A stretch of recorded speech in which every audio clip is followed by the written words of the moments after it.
What's up? Welcome back. I'm John Stark from MacTheMovieGuy.com, your favorite blind film critic, and I got to see Nouvelle, which is the new Richard Linklater film.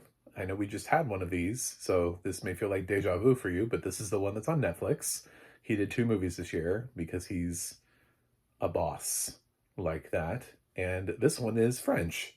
So it's already picked up an international feature nomination from the Gotham Awards, um, and it's an award season. I don't think it's France's submission. I would be shocked if they submitted a film from an American director, regardless of how French it is.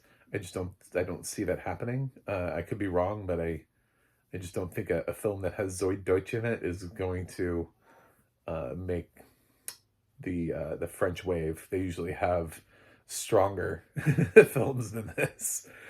Not that this is a bad movie, but more they have their own French directors, which is literally like the whole point of this movie is to it's like a love letter to the French New Wave, and specifically Jean-Luc Godard and uh, Breathless, which I had to see in film school. It's one of those films that got thrown at me along with a bunch of other classics that I don't think I would have sought out. And also, because they're international, I'm really glad I got to see because international cinema now rarely ever has audio description. So if I hadn't been offered the opportunity to see something like Breathless, now I wouldn't be able to go back and see it. Or something like Bicycle Thieves, which I also saw.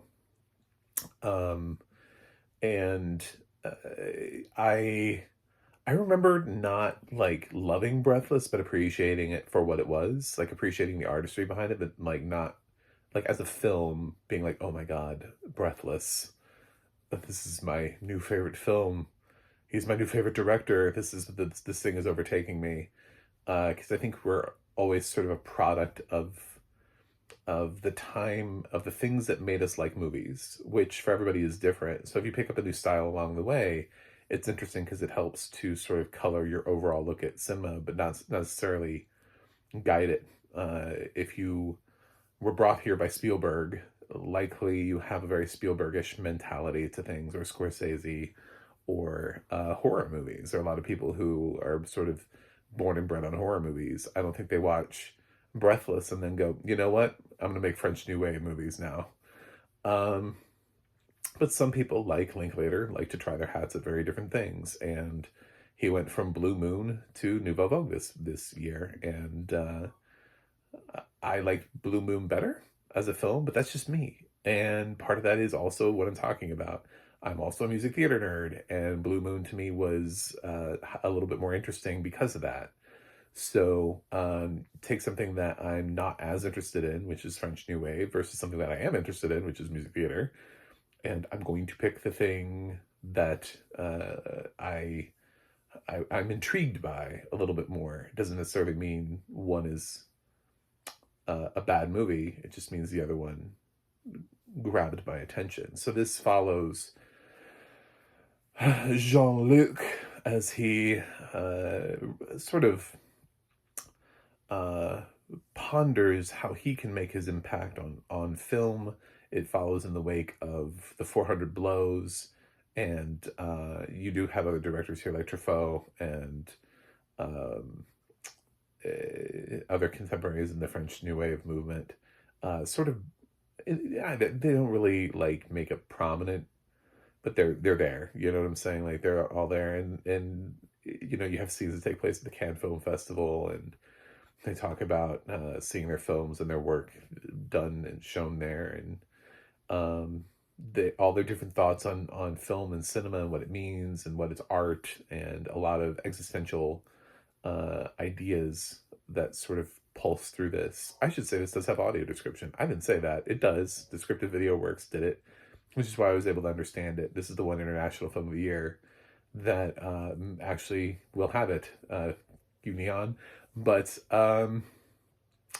yeah, so I was able to understand it. Although Descriptive Video Works didn't cite anybody in the credits that I got, I do understand that I got an advanced copy, but I didn't get that advance of a copy. I think this is probably what's going to be on Netflix. I don't think they're going to make a dramatic alteration to it. I don't see how they could. because they don't really have time. The way that they did the credits is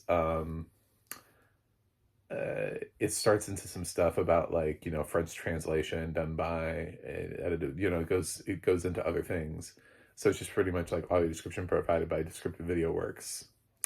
And yeah, it uses different voices and stuff for the characters who are reading off dialogue. It's a really well-made track, and I wish that people had gotten their due for it. But whatever, at least we have a company. It's sad that nowadays that's actually like a win, a victory, but I've seen so many films this year where even good films that have perfectly fine audio description, I'm like, why is there no credit here? Why does Caught Stealing not have any credit? Like, what is this? So,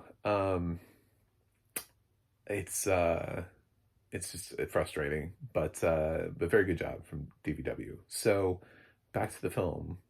So he decides he wants to make this movie based on sort of real life event. That's how we get Gene Seberg here, played by Zoe Deutsch, who speaks a little bit of English, but also speaks a little bit of French. She does both here. And she has a boyfriend also who speaks a little bit in English to her. Otherwise, 95% of the film is in French. She's got a couple of English lines. Her boyfriend had a few things to say in English to her. Otherwise, everyone else is in French, like the whole way through, I think. Pretty certain those were the only two characters that spoke English in a French movie. So it's about setting up these shots and going for this it's just sort of like actual, people always use the term like magical realism. I want to say like actual realism, like real, like hiding cameras in places so that they catch people, like real people doing things. And people don't even know that they're extras in this movie, that they're background characters, and shooting and trying to make it like look like they're not shooting a movie, but they are. Some scenes are a little bit more obvious. There's one where there's like a crowd. I don't want to spoil the movie, but there's one where there's like a crowd, and there are some actors who've been asked to be like crowded around somebody, and it looks so much like this is probably why we have film permits, because I'm sure cops were very confused. It looks so much like something terrible has happened, and so like a cop runs over and he's like, "What happened?" And they're like, "Oh, they're filming a movie." Oh, okay. So yeah, gone are the setting up for the shoot and blocking off the streets and putting up boom mics, and no, he just wants to capture things as they are in the moment and keep it as lifelike as humanly possible, which is part of that new wave cinema, like a stark, naked realism to it that really some people try to do little parts of here and there. I mean, I guess you could argue to some extent that found footage genre is that, but it's not at the same time. But it is trying to give you that the idea that this is real life, this really happened. This does blend a little bit though of artistry of getting that perfect shot in, while also that's the challenge of it, is trying to get the inspiration, the shot. There are plenty of times when he doesn't even shoot because he doesn't feel inspired for the day, and finally his producer has to put his foot down and say, "I can't keep paying people for these days of not shooting, just because you don't feel inspired. That's not how films work." Yeah, it's the creation of Breathless, which I thought would be really cool if Netflix also put Breathless up on their service and audio described that for everybody so that we could all enjoy Breathless. That would just be like a nice thing. It would be like a cool thing to do. It would be like, so here's the film that it's about, and here's audio description for it, so you can enjoy the whole experience. You can see the sort of the film that's about the making of, and also the film itself, the actual thing that they really did create. So if that's a 1-2 punch from Netflix, you got my vote. But like, it's not very hard there, since considering the bulk of the international films this year were all bought by Neon, who has decided in their infinite wisdom to not provide audio description. So yeah, what do we got? I I appreciate this film because I like films about filmmaking, and I like this film about where it's at and the beats and everything. But yes, I do prefer Blue Moon. Nouvelle Vogue is interesting in that I'm glad that I saw it. I'm glad that I watched it one time. It's a film that I don't think I would go back and rewatch over and over. It's very interesting. It feels like it almost, at times, I felt like it could have benefited from Wes Anderson. At times, there's a quirky quality to it that that Linklater wants to tap into with the style, with the way that they're filming, that I don't think he is quite fully willing to embrace. That didn't quite work for me. But other than that, I think it's a solid movie. And but I don't think it would get an Oscar nomination if it was submitted by France. Could it get nominated elsewhere? Yeah, sure, of course. Like costume design, production design, definitely. I would look for it in those areas. I didn't think it really had that memorable of a score, but I would look for it in, because it is setting the tone of a period. Even makeup and hairstyling. I mean, it's these are real people. So, and I've heard some of them look sort of freakishly close to the some of these French actors that they got look really like the real deal. So, something that's kind of always lost on blind audiences, even if we get the audio description, is the actual, like, but how close did it get? Because of the comparison, like, we can't see the actual, we can hear the voice, right? We can, is he doing a good Bob Dylan impression?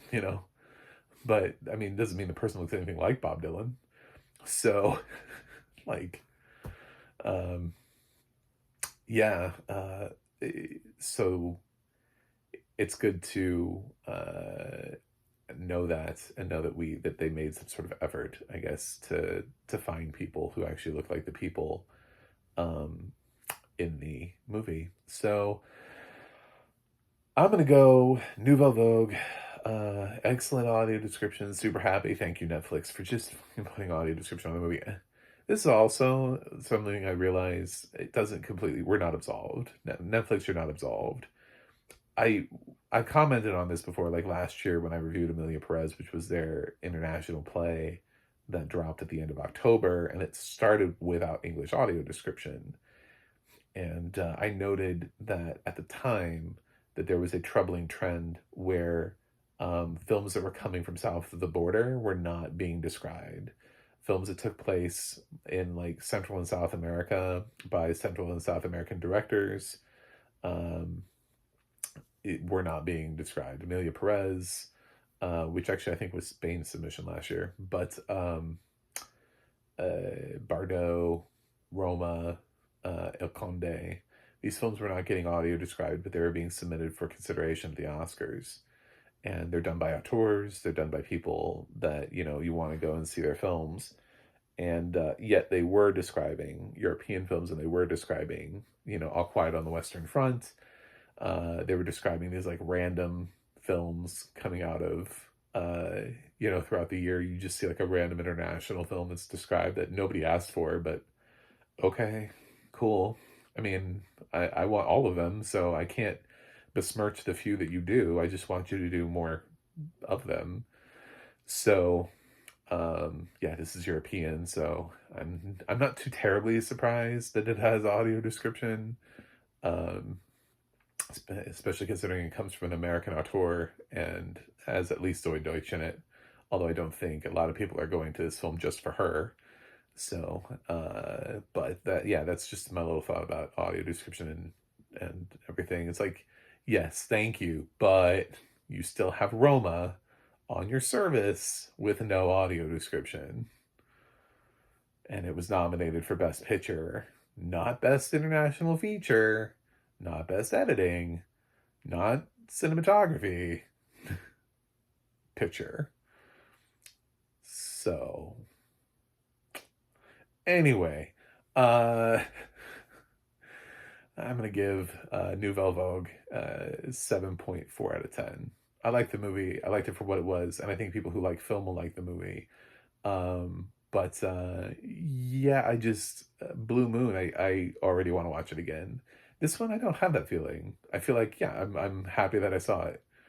So I would never cut it down. I would never say don't watch it. I think for a lot of people, this will be exactly. I've already recommended it to somebody who I thought immediately this is right up their alley. I was like, oh, you'll love this. Um, and I just don't know how rewatchable it is. I think maybe if you really love French New Wave and these are your artists, maybe you'll like me with Blue Moon. Maybe you'll just want to rewatch that, you know? So, thanks for watching. Thanks for subscribing, and I will see you guys on the other side.